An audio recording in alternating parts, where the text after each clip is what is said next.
Zoti Zhlima ka pasur një takim mjaft misterios të ambasadores së Shtetit të Bashkuar të Amerikës në Greqi me kryeministrin Rama në kryeministri.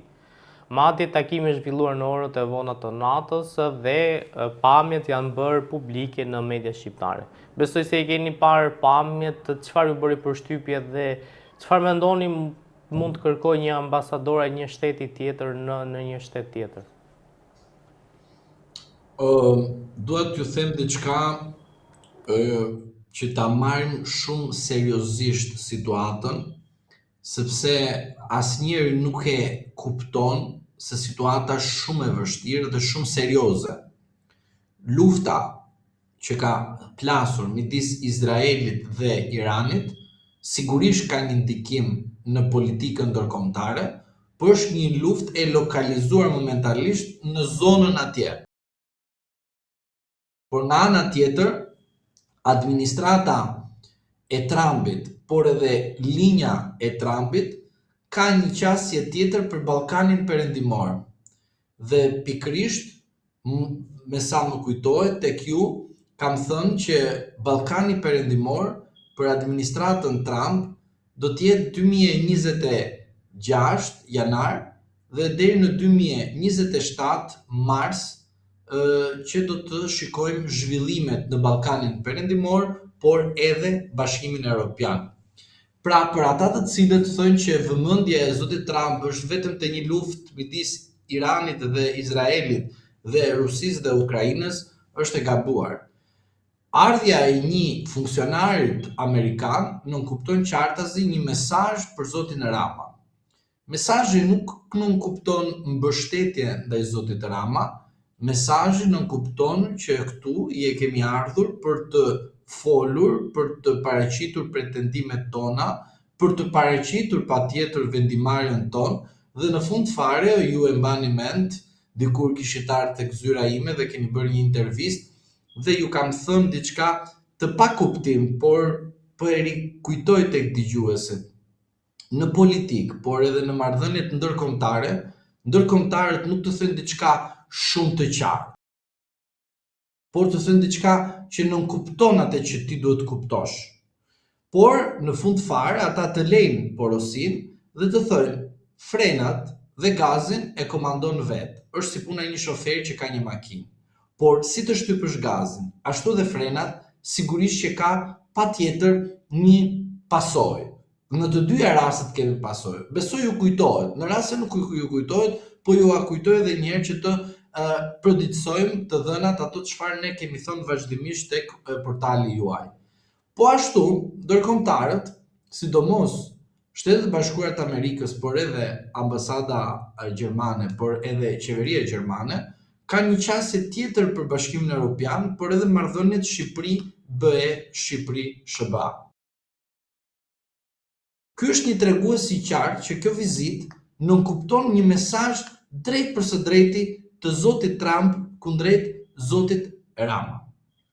Çfarë do të thotë kundrejt zotit Rama? Zonja ambasadore në Athinë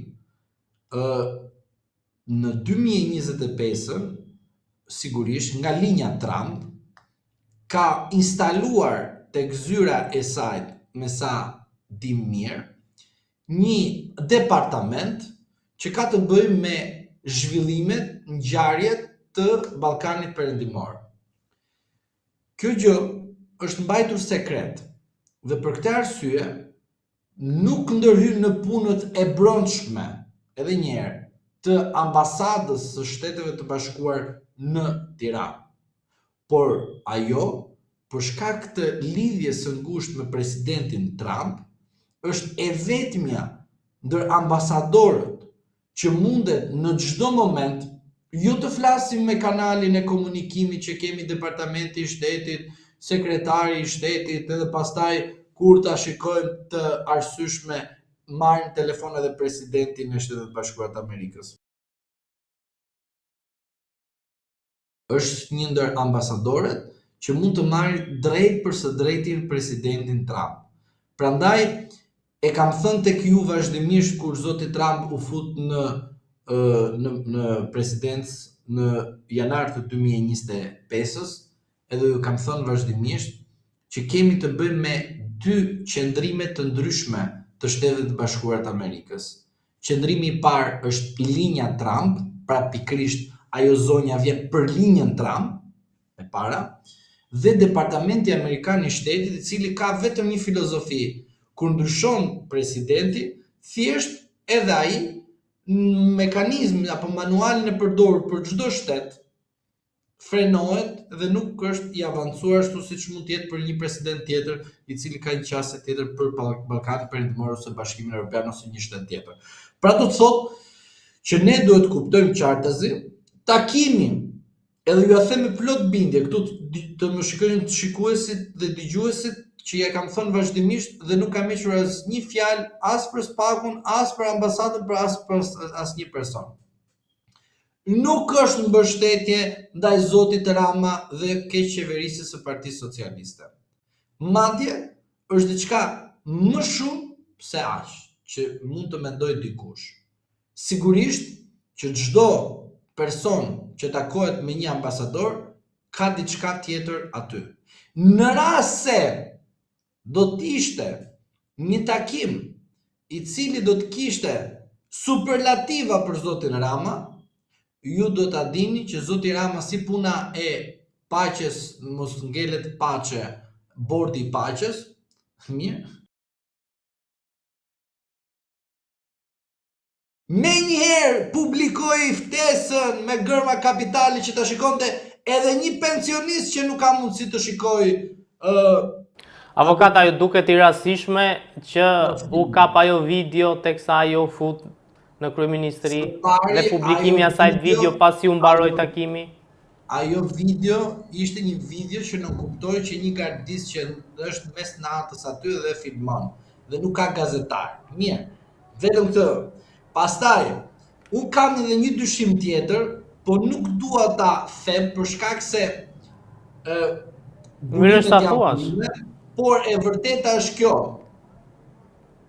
Zoti Rama duhet të dalë të thotë në raport me qytetarët, a ishte zonja në fjalë apo nuk ishte?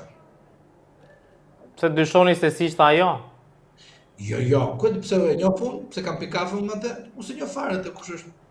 Por e vërteta është, në rast se ishte ajo,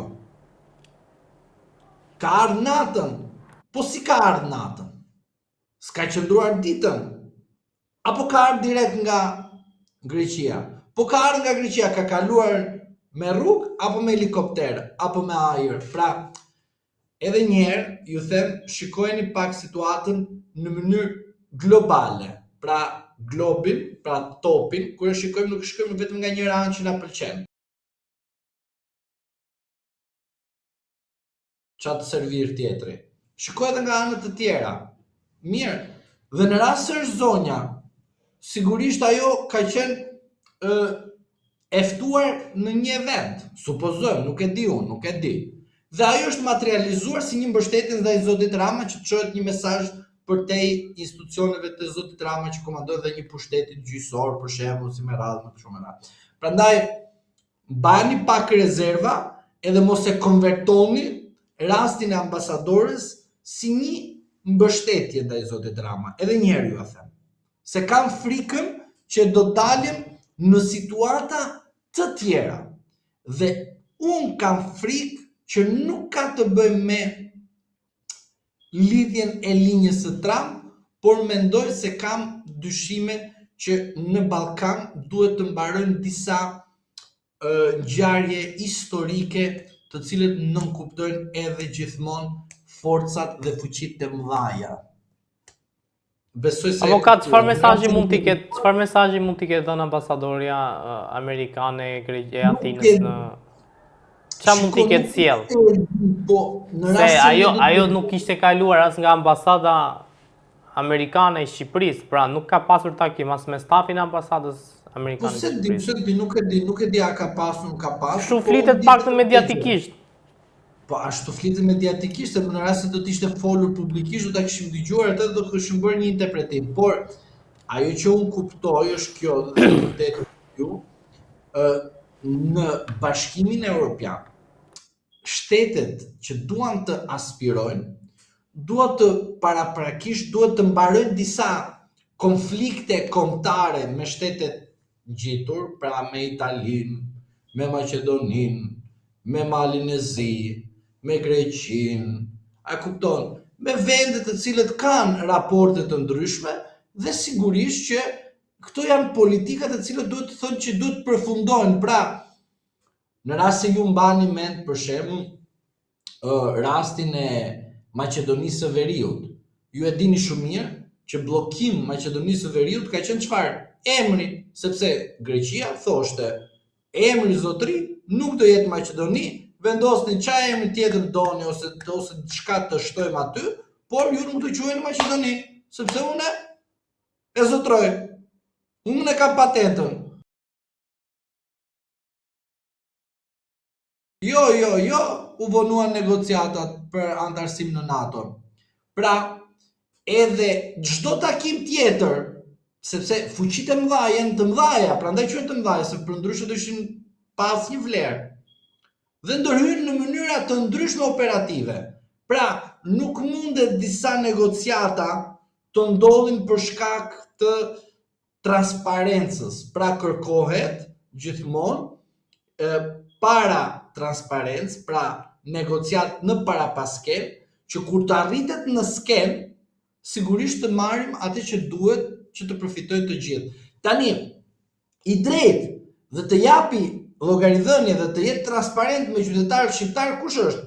Ambasadorja apo zoti Rama?